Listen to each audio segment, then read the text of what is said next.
Hi there. Today we're going to talk about the power of having a set of beliefs that researchers call positive core self-evaluations.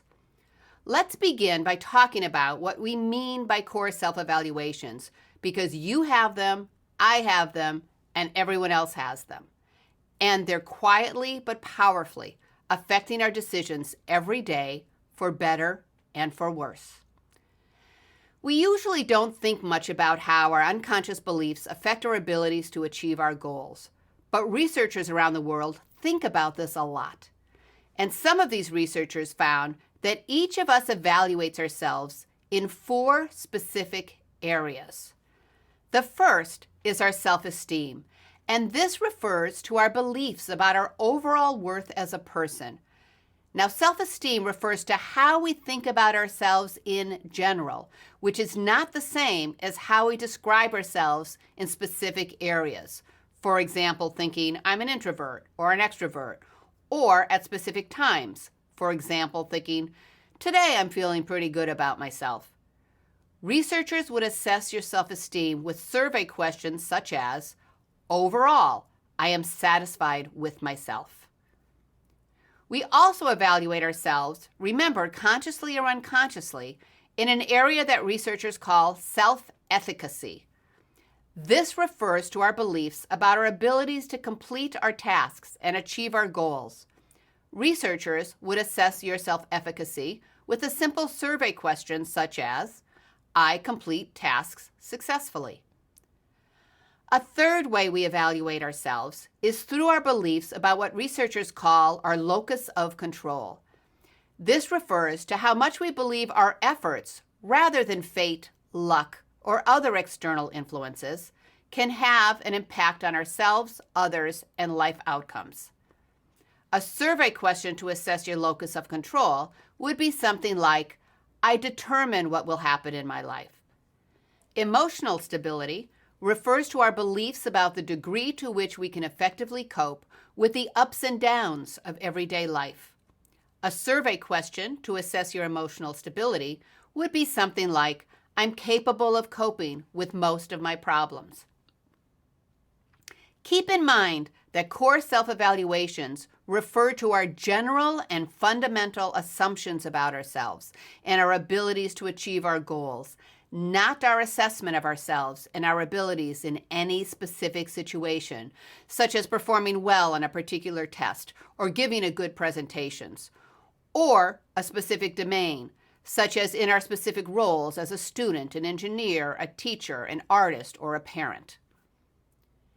People who have high core self-evaluations think positively about themselves. They have confidence in their abilities, and they feel like they have some control over their environment. They tend to see the world around them in a generally optimistic way. Now, this matters because life is full of complex situations that have both positive and negative aspects to them. For example, personal relationships and work relationships can be both exhilarating and nerve-wracking. Our jobs have times that are engaging and times that are boring or extremely stressful. Here's an example. As you know, working in teams often brings more diverse information and ideas to the table, which can lead to better decisions and more successful implementation of decisions. Yet working in teams also requires suppressing your self-interest in the service of the group, working with people who are different than you in important ways, and making decisions that are different than those you might make on your own. Because people with high core self-evaluations are more likely to emphasize the positive aspects of working in teams, they're more likely to approach team tasks enthusiastically and, as a consequence, reap the rewards associated with teamwork. In contrast, people who have low core self-evaluations think less positively about themselves.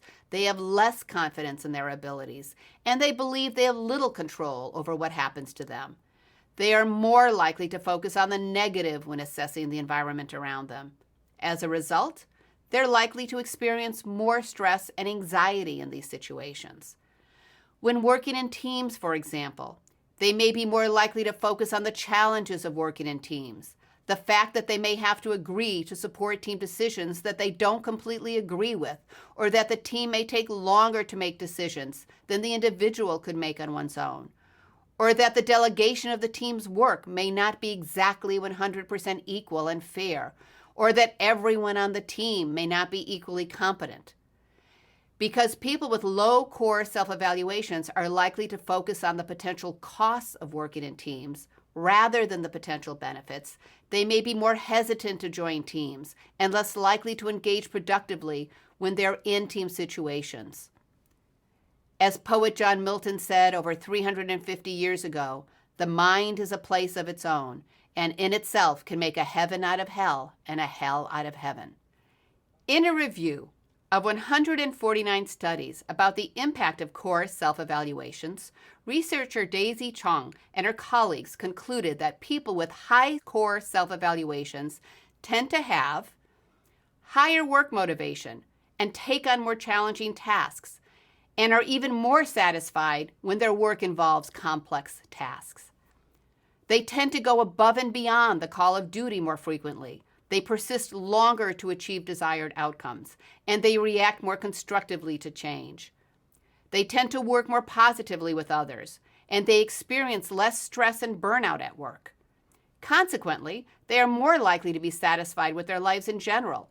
They're more likely to contribute to their communities, and they're more likely to feel less conflict between their roles at work and outside of work. They're also more likely to enjoy their work itself, perform better at their work, and get evaluated more positively by their bosses. They are also likely to make more money. Researchers Timothy Judge and Charlize Hurst conducted a study in which they assessed the core self-evaluations of over 12,000 teenagers and young adults between the ages of 14 and 22 years old. The researchers then looked at whether having a high or low core self-evaluation at a young age was associated with salary at midlife, and this would be in the late 30s, early 40s. The researchers found that those who had high core self-evaluations at a young age were making significantly more income at midlife than those who had begun the study with low core self-evaluations. The researchers also wanted to know whether advantages such as having a privileged background, as measured by family income, parental education, and the prestige of the parents' jobs, and strong academic performance, as measured by the study participants' grade point average, in their youth also had an impact on income later in life. They found that the more advantages the participants with high core self-evaluations had when they started the study, the greater their salary increased over the years.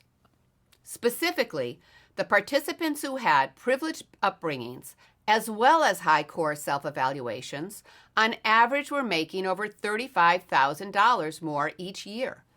Study participants who had the highest level of academic achievement, as well as high core self-evaluations, were making on average over $50,000 more per year. And here's what's even more interesting. The income of the people with the lowest core self-evaluations barely changed at all throughout their careers, despite their family advantages and academic achievements early in life, and in some cases decreased as time went on.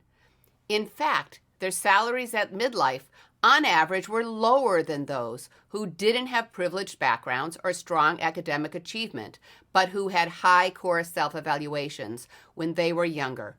Clearly, our beliefs about ourselves matter.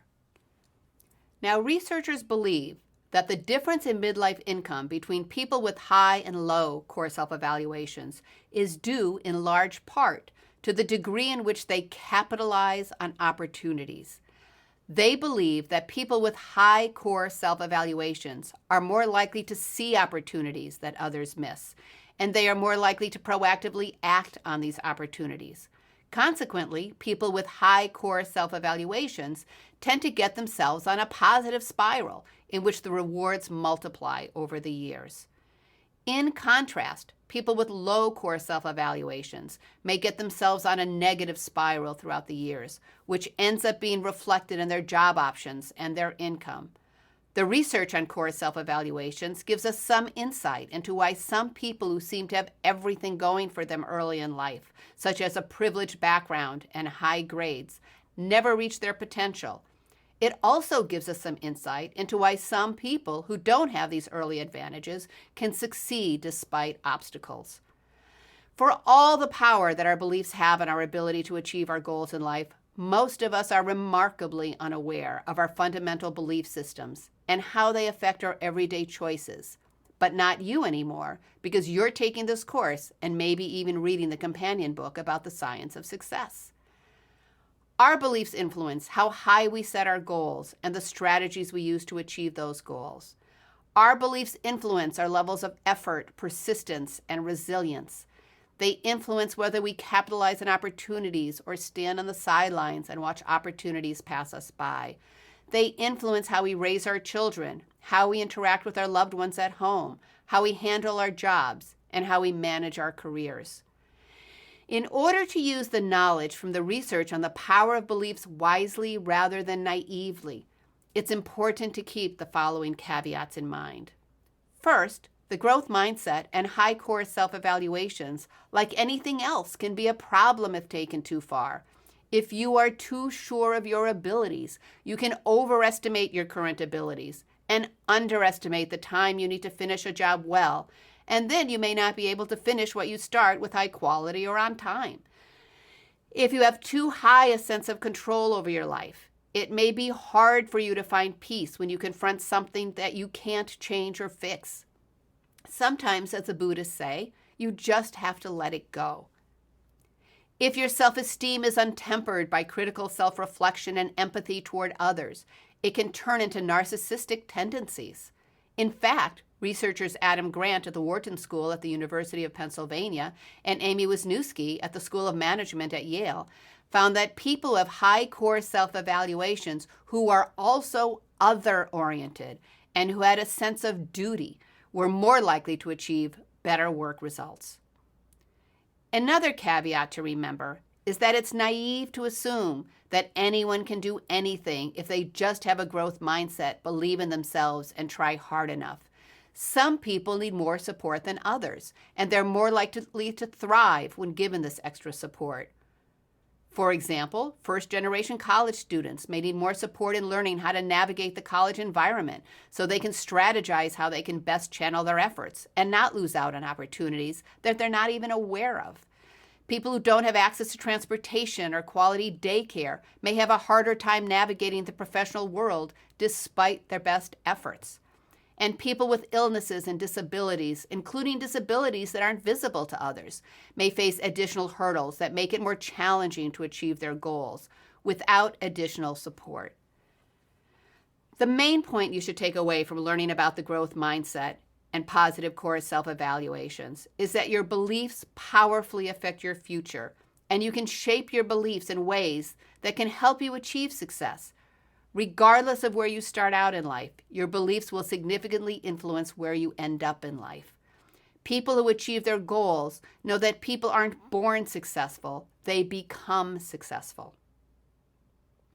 Now that you've learned about the power of beliefs, we'll turn to another factor that predicts your success: your ability to develop an expertise that's meaningful to you and that matters to others. Developing this expertise won't be easy, as you will see, but it will be worth it. I'll see you again soon, and in the meantime, take care.